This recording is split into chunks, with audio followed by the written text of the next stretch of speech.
Súdan í upplausn og þar eru átök sem að leysa landið upp og gætu haft áhrif langt út fyrir landamærin. Við náum ekki samband við Súdan en við ætlum að heyra í Helen Ólafsdóttur sem í Mogadishu í Sómalíu en hún þekkir til í Súdan. Komdu blessuð, Helen. Sæll og blessaður. Herðu, kanntu að lýsa fyrir mér ástandinu í Súdan í dag? Já, ég á vinkonu sem hérna í borginni og ég veit nú ekki almennilega hvernig hún komst inn á internetið en það greinilega einhverjir með samband en það rafmagnslaust að mestu leyti, fólk að renna út á burðum, það vatnsleysi víða, það barist hreinlega bara á götum úti og það eru í mörgum hverfum og þetta ástandið bara algjörlega óútreiknanlegt og fólk bara skítrætt og þetta náttúrulega bara þetta með ólíkindum, þetta sé að eiga sér stað í dag, hreinlega, en þetta bara ömurlegt og húsið hennar hefur orðið fyrir skemmdum, þannig að fjölskyldan varð að drífa sig út úr húsinu og komin til nágranna, en það þorir enginn að fara út, þetta bara stríðsástand. Hvað þetta? Hvert ástandið? Þetta eitthvað sem þetta kallar borgarastyrjöld? Þetta átök milli stríðsherra? Hvað snúast átökin? Já, þetta átök milli tveggja stríðsherra sem geta ekki komið sér saman valdaskiptinguna. Þeir hafa báðir áhyggjur af því að ef þeir gefa eftir völd til hins aðilans, þá muni hann nýta sér það á þann veg að útrýma andstæðingnum. Þetta á sér töluverða sögu reyndar. Ég ætla nú ekki að fara yfir sögu Súdan því hún alveg stórbrotin en Helen, þú ættir ekki að gera það, hún ekki svo löng eða?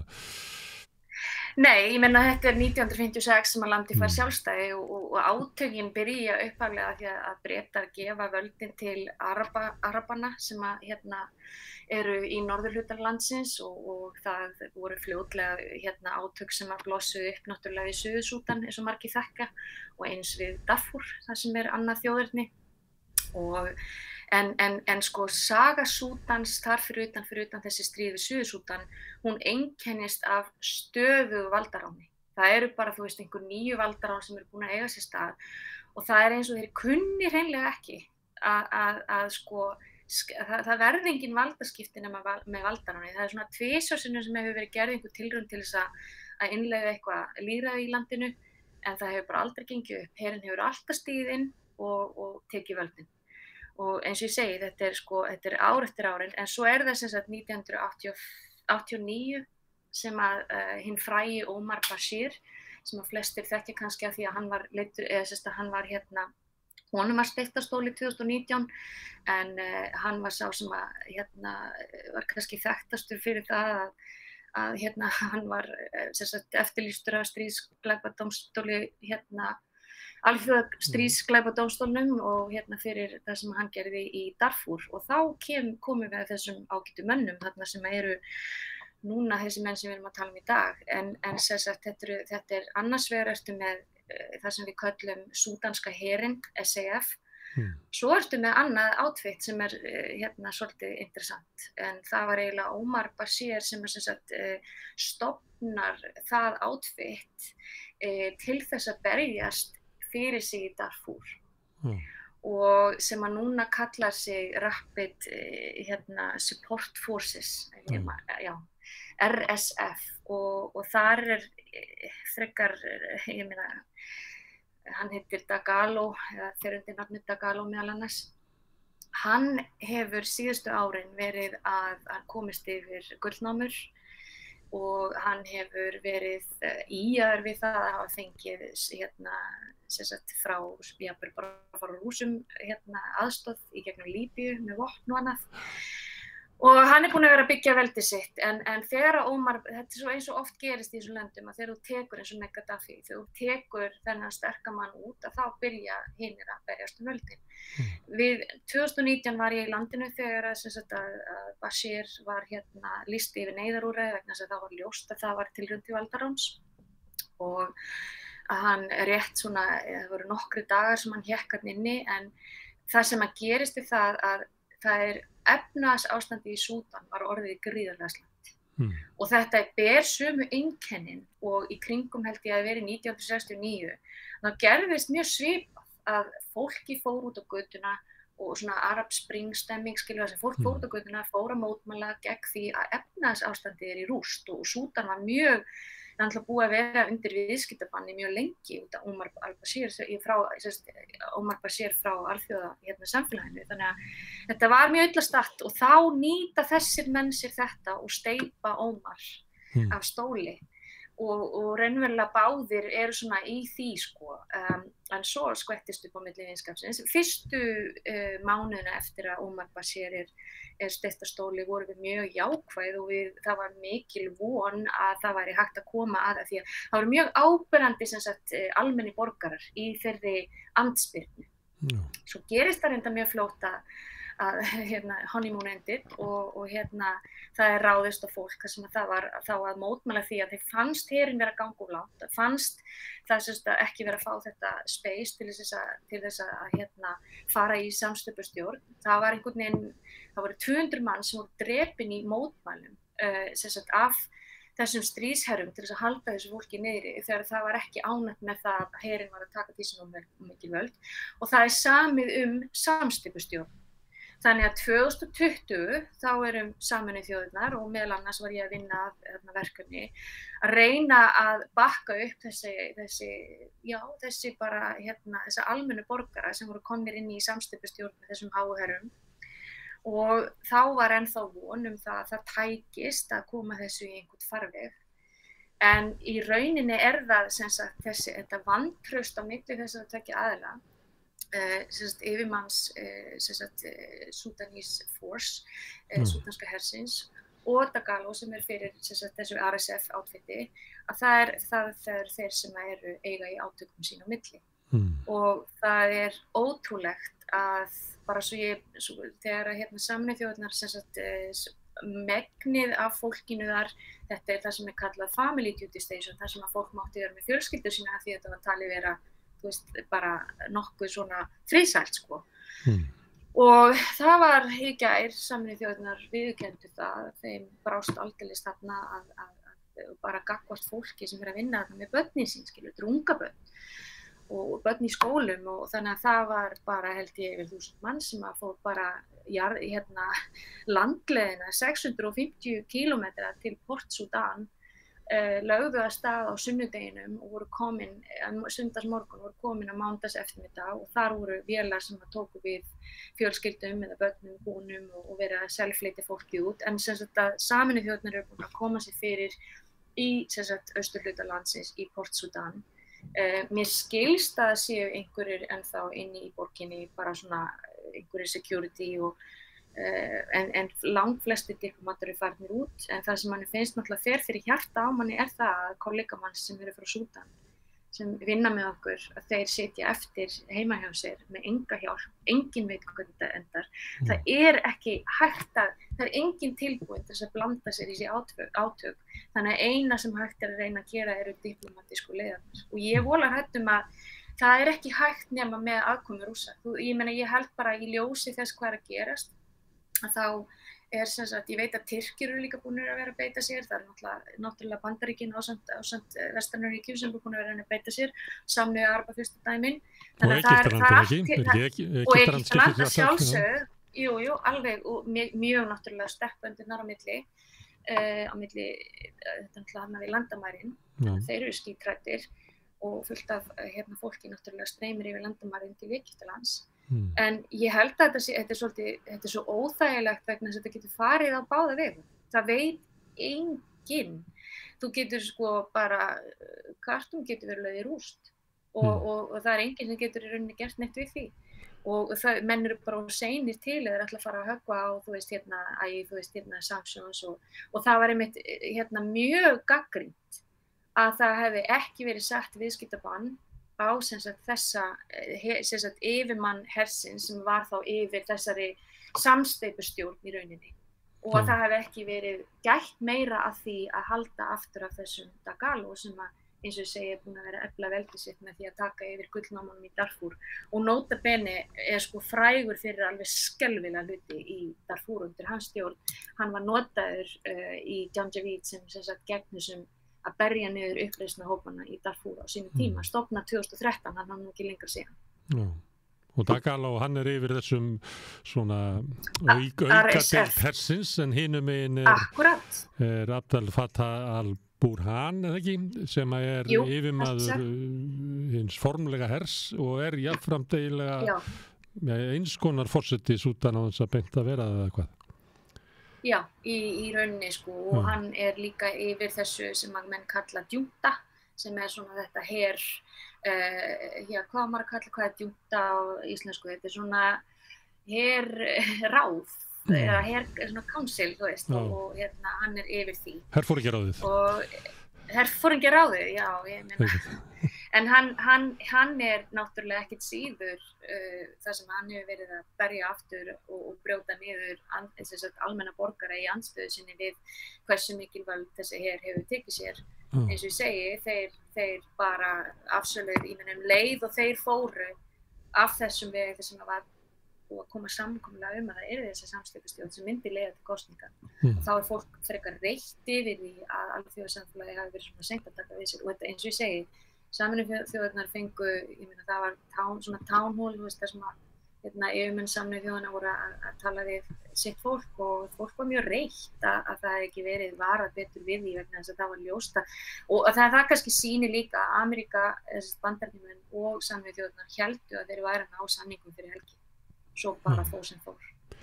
Og ekkert helst, það búið að reyna eins og ég segi, það var sett á vopnahlé í gær, það var sett á vopnahlé á laugardaginn fyrir Eid sem náttúrulega hátíð múslima og það kemur ekkert, þú stýrir ekkert þessum mönnum, það er bara urban warfare. Já, það endin á Ramadan eða ekki núna? Jú, það er sér búið, það er svona þeirra stórhátíð var að klárast í gær formulega.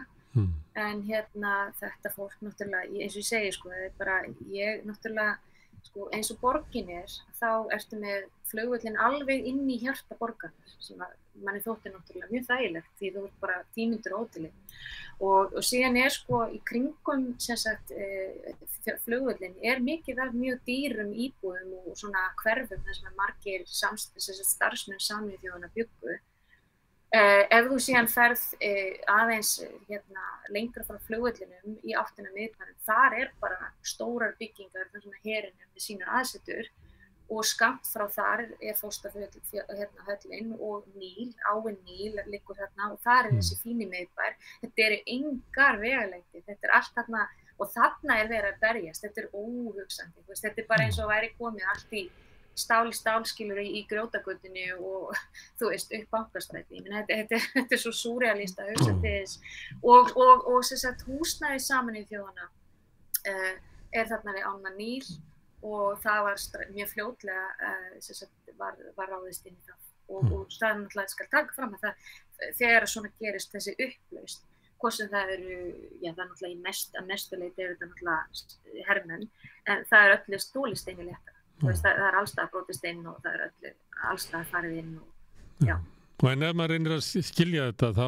þetta ekki tengt stéttum, þetta ekki tengt ólíkum þjóðabrotum, þetta ekki tengt ólíkri trú, þetta ekki átök sem eiga sér einhverja svona djúpa rætur í samsetningu þjóðarinnar, heldur þetta fyrst og fremst bara 2 hópar vopnara manna sem að berjast það hvor getur rænt Súdan meira? Já, í rauninni og það þetta vantraust þeirra á milli sem ekkert ósvipað og maður upplifði í Suður-Súdan á milli 2 aðila þar sem grundvallar ástæðan fyrir því að Suður-Súdan hefur ekki náð saman. Þegar að aðalmaðurinn þar dó í flugslysi þá myndaðist svona ákveðið tómarúm og eins og ég segi, það sem þessir menn, þó báðir séu að reyna að komast þarna til valda, að þá líka snýst þetta þessu ég myndist á fyrst. Það svo mikið vantraust að þeir trúa því í alvörunni að ef þeir gefa eftir einhver smáræði, þá þetta bara búið það. Það bara zero sum game í þeirra hugarheim. Og svo í svona sko, sérstaklega þegar þú ert að díla við svona stríðsherra sem eru búin að vera í aktífri konflikt, í aktífu stríði við uppreisnarhópa og það þetta mentalitet hjá þessum mönnum sem verður svolítið brengla náttúrulega. Og sérstaklega þessi Dagalo sem búin að vera náttúrulega mjög aktífur í Darfur. Þetta óhugnanleg staða því að það svo erfitt að koma, þetta eins og í Suður-Súdan, þetta svo erfitt að koma höndum yfir hvað ætlar að hóta þeim. Já, þú færð ekki að fá vísa til Ameríku, ok, fine. Þú ætla að loka svissneska bankareikningunum, það allt í lagi. Svona lönd, svona gæjar, þeir operate alveg undir slíkri pressu. Og eins og staðan núna, þá ekki sýnileg nein lausn á því að hvorum sig telur eina lausnin vera fullnað sig úr sín megin og þá mun líklega fyrst Khartoum og síðan kannski landið allt bara loga í átökum. Já, en svo náttúrulega þetta mestmegnis þar sem að átökin hafa brotist út í höfuðborginni og reyndar aðeins í Darfur og einhvern veginn stað sem verður svona mest. En það ekki eins og allt landið sé upplaust enn sem komið og en sko, þú veist, bara það að leggja náttúrulega Khartoum í rúst náttúrulega bara þarna búa milljónir manna og bara öryggisleysið, ég meina það all sjúkrahús, það allt hrunið. Heilbrigðiskerfi hrundi bara á degi 2. Men þess að við erum að tala líka bara borg sem að það þurfti rosalega lítið til. Það voru allir komnir á ystu nöf, hvað var það bara fjárhagslega. Og þú veist, það sem var mikill skortur á öllum hlutum. Þó að hlutirnir hafi svona funkað, skilju. Að desperasjónin hjá fólki sem bara lokað inn í húsunum sínum, það eiginlega bara ekki þetta lýsa í og eins og ég segi, bara hardcore stríð bara og vera bombardera heilu sko, innan íbúakverfi sko. Já. Mikil eyðilegging búin að vera og bara það eru 10 dagar síðan þetta byrjaði, þetta ekki lengra. Þetta ekki lengra, en eins og ég segi, ég svona búin að líka vera aðeins að fylgjast náttúrulega með fréttum og bara spyrja það fólk sem ég þekki sem að koma þarna út.